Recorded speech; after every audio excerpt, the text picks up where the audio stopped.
우리 방금 읽었던 이 말씀을 가지고요, 하나님 앞에 서 있는 자의 복이라고 하는 제목으로 오늘 말씀을 함께 상고해 보도록 하겠습니다.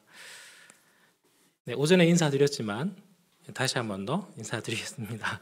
네, 이번에 새롭게 부임하게 된 문성원 목사라고 합니다. 우리 성도님들은 복 받는 것에 대해서 어떻게 생각을 하십니까? 제가 넘어뜨린 건 아니에요.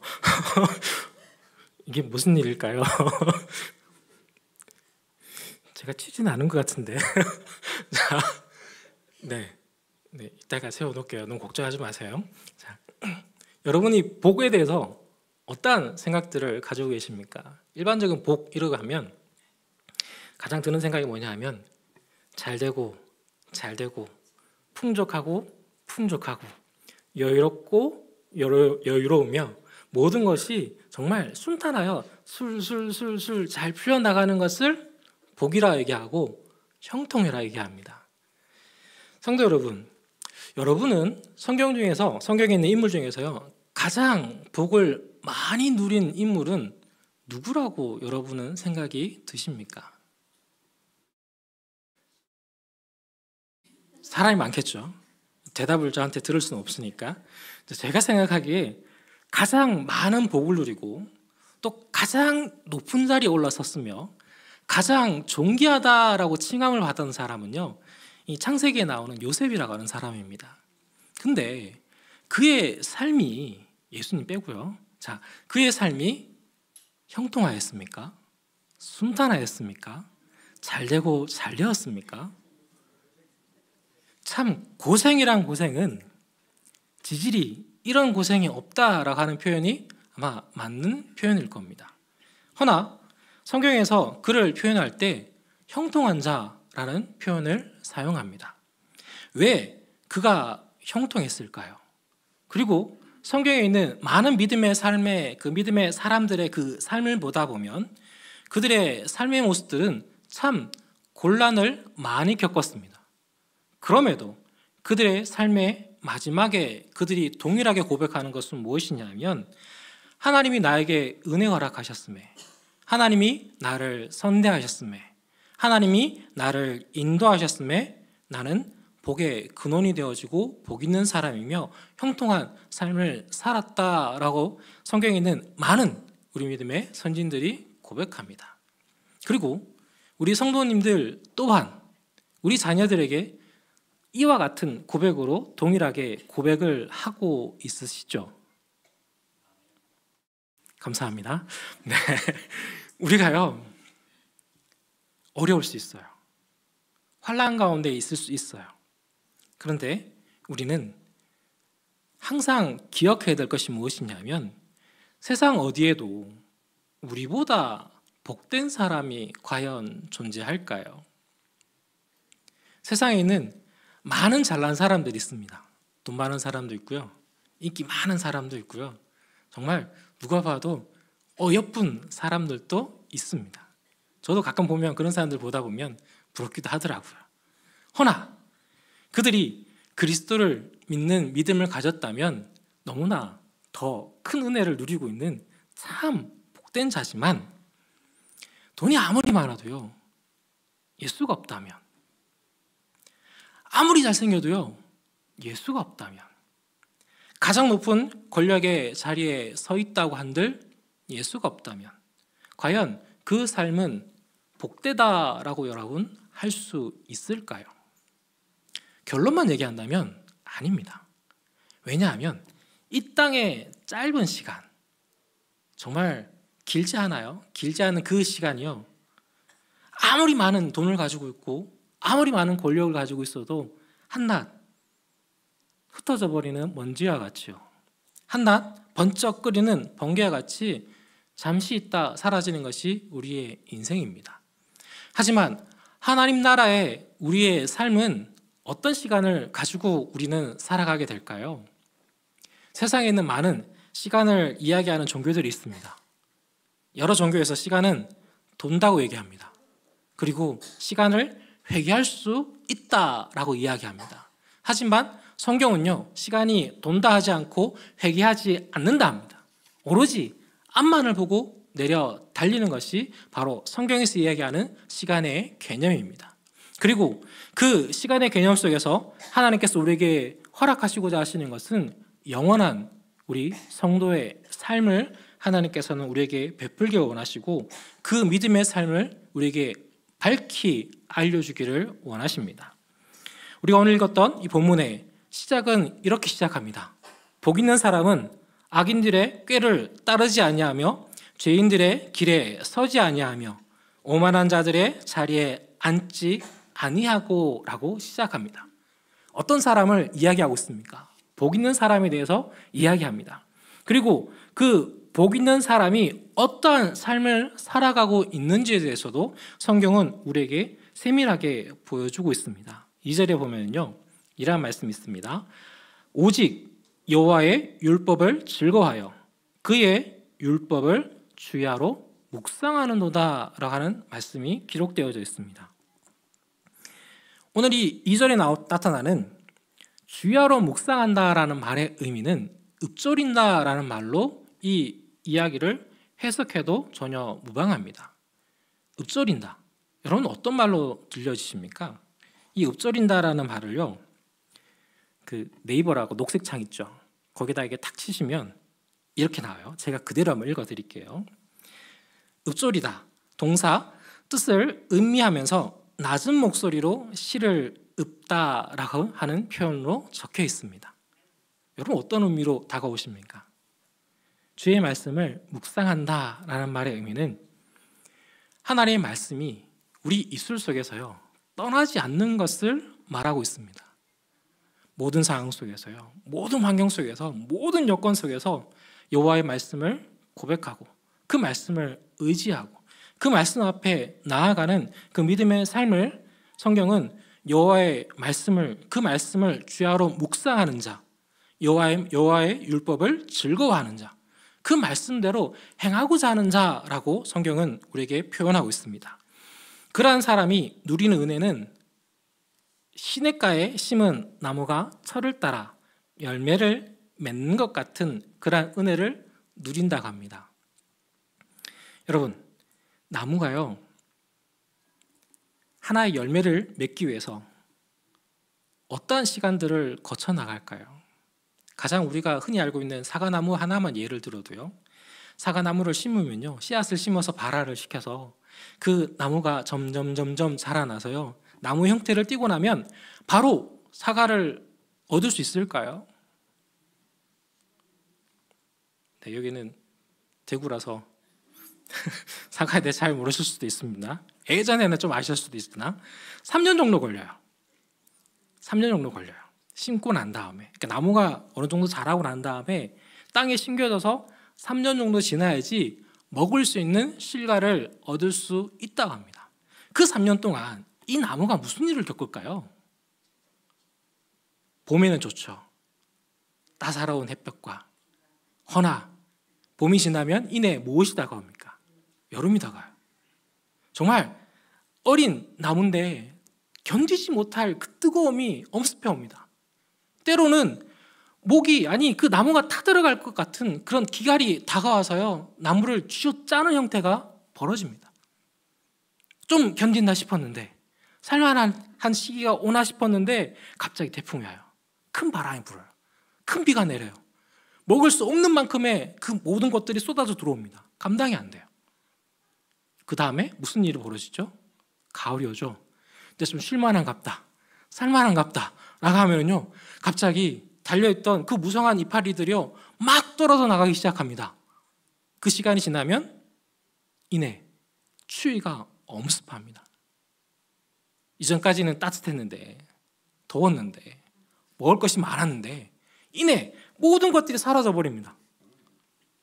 그 기간을요 거쳐서 열매를 맺어요. 시냇가에 심은 나무가 철을 따라 열매를 맺는다라고 하는 의미 속에서는 우리 그리스도인의 삶을 이 짧은 구절 하나로요 우리에게 밝히 보여줍니다. 성도 여러분, 그리스도인의 삶은 형통한 삶을 누리게 되어집니다. 허나 누구의 기준에서 형통한 삶을 누리게 되어질까요? 나의 기준일까요? 하나님의 기준일까요? 하나님의 기준입니다. 우리 하나님은요, 우리를 얼만큼 사랑하실까요? 별로 사랑을 못 느껴보셨나요? 아니시죠? 네. 예전에도 그랬지만 대구에서 설교할 때는 참 쉽지 않습니다. 반응이 잘 없거든요. 네. 제가 다른 지역에도 있어 봤거든요. 근데 좀 나은 지역들도 있더라고요. 네. 반응을 해주시면 설교자가요, 힘을 얻습니다. 근데 반응을 안 해주고 가만히 쳐다보시잖아요. 긴장을 해요. 놀래요. 그러면서 준비한 온 거를 보지 못하게 되어지는 일들이 벌어집니다. 반응을 해주셔야 돼요. 우리가요, 형통한 은혜를 누리게 되어진다 하는 말 속에는 하나님이 우리의 삶을 어떻게 간섭하는가라고 하는 그 기준점들이 먼저 쓰게 되면 우리는 모든 상황 속에서 하나님의 형통을 경험하게 되어집니다. 우리는 우리의 시선을 가지고 우리의 뜻을 가지고 생각할 때 내가 생각하기에는 내가 가지고 있는 기준에는 이와 같은 일에서는 이런 일들이 이루어져 나가는 것이, 아니 이 어려움에서는 이런 일들로 이것이 풀려져 나가는 것이 하나님이 나에게 주시는 형통이다라는 그 결론을 우리가 내릴 때가 있어요. 그거는 누구의 기준이라고요? 나의 기준이요. 하나님의 놀라운 은혜를 베풀어 주실 때 하나님께서는 요셉을요, 형들의 손에 붙들려서 종으로 노예로 팔아버렸습니다. 다윗을 세우기 위해서요, 다윗을 그 견고한 왕자에 세우기 위해서요, 사울 왕을 통해서 그가 항상 죽음의 그 창끝 위에서 그가 거니는 그런 말도 안 되는 삶을 살아내었습니다. 허나 그들의 마지막이 어떠합니까? 하나님이 그들과 함께 하심에, 하나님이 그들에게 은혜를 허락하여 주심에 그들이요 진정으로 시냇가에 심은 나무가 철을 따라 열매를 맺듯이 그 잎사귀가 마르지 아니하며 모든 일에 형통을 경험하여서 하나님 보시기에 합당한 믿음의 삶의 성취들을 이루어내는 것을 성경은 우리에게 보여주고 있습니다. 허나 악인들은 반대입니다. 악인들은 이 땅에서의 삶이 잘 되는 듯 보이나 그 마지막은 아무것도 없습니다. 우리 기독교뿐만 아니고요, 모든 종교들은 동일하게 이야기하는 부분이 있습니다. 마지막 날 죽게 되어지면 우리가 저승이라 그러잖아요. 우리는 하나님의 나라. 천국에 들어갈 때 우리 다음 우리가 가야 될 그 종착지에 들어갈 때 우리가 과연 무엇을 가지고 들어갈까요? 성도 여러분, 여러분은 무엇을 가지고 가고 싶으십니까? 맞습니다. 믿음입니다. 믿음을 가질 수 있다면, 그것을 가지고 갈 수 있다면 하나님 나라에 그거보다 귀한 것이 어디 있겠습니까? 그런데 세상 사람들은 이 믿음이라는 것을요 중하게 여기지 않아요. 저희보다 세상에 믿지 않는 자들이 때로는 하나님 말씀을 더 잘 아는 듯이 이야기하는 사람들이 있어요.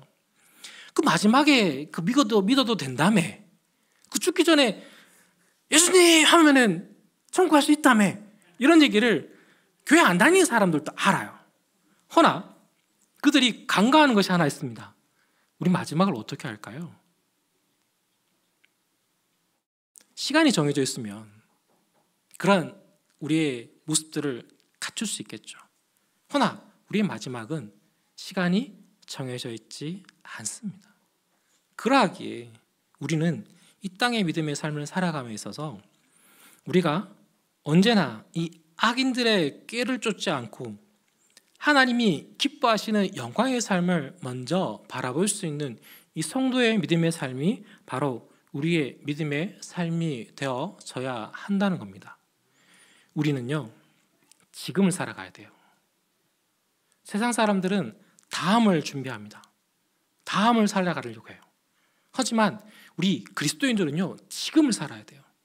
지금을 살지 않는다면 우리에게는요 실상은 다음이 존재하지 않는다는 겁니다.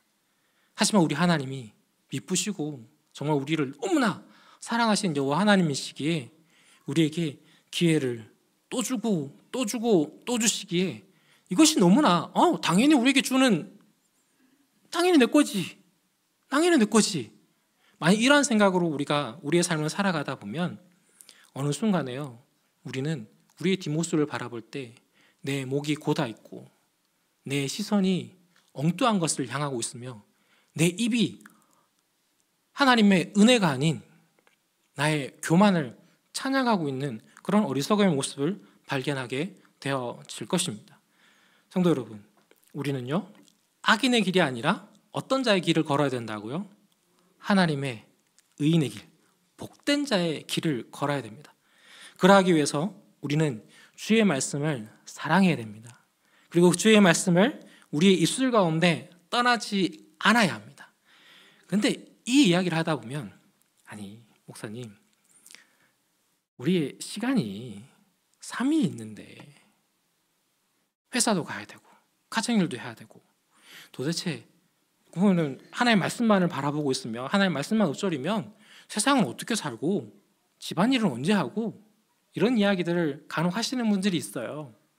우리 하나님은요, 우리를요 잘 아시고 우리의 상황을 면밀히 살피시는 분입니다. 우리가 하는 그 모든 상황 속에서요, 하나님을 잊지 않는다면, 하나님의 그 은혜를 날마다 상고하고 하나님의 은혜의 말씀을 붙잡고 이 땅의 삶을 살아간다면, 직장의 삶을 살아간다면 그 믿음의 삶이요, 하나님이 기뻐하는 영광의 삶을 살아가는 그 기준이 우리에게 허락되어진다는 겁니다. 우리의 입술이 세상 사람들과 저희가 달라야 될 것을 다 알고 있죠. 우리는 다른 삶을 살아야 돼요. 세상 속에 살아가지만 그 안에서 다름을 명확하게 나타낼 수 있어야 하는 것이 바로 우리 성도의 삶이라는 겁니다. 우리가 그러한 믿음의 자리 가운데 나아갈 때 우리에게 허락되어지는 놀라운 은혜 중에 하나가 무엇이냐 하면, 여러분은 요셉의 이야기를 읽을 때요, 요셉이 두려워했다라는 말씀을 들어보신 적이 있으십니까? 어떤 상황 속에서도요, 그는 두려워하지 않습니다. 놀라지도 않아요. 심지어는 자기의 가장 큰 원수인 형들이 눈앞에 나타났을 때도요, 그는 두려워하지도 놀라지도 분내지도 않았습니다. 그의 고백은 형들을 바라보면서 도리어 형들을 위로합니다. 놀라지 말라고, 두려워하지 말라고. 나를 이 자리에 보내신 이가 나를 세상을 구원하기 위해서 하나님이 나를 이 자리에 보내셨음을 저는 압니다. 두려워하지 마세요. 놀라지 마세요. 이게 믿음의 격을 가진 자의 삶의 모습입니다. 복된 자의 삶의 모습이요, 바로 이러한 모습이에요. 우리는 연약합니다. 쉬이 분을 내고 쉬이 세상 가운데 넘어집니다. 허나 우리가 이 땅에서 우리가 참된 우리의 삶의 이유를 우리의 삶의 중심 가운데 온전히 붙잡아야 돼 삶의 가장 큰 기준을 우리가 이야기한다면 바로 우리 주 여호와 하나님입니다. 하나님만 의지할 때 우리는요 능하여집니다. 하나님만 의지할 때요 우리는 평안해집니다. 하나님만 섬기며 나아갈 때요 우리는 강하여집니다. 이게 성경에서 이야기하는 하나님의 백성다운 삶의 자세라는 겁니다.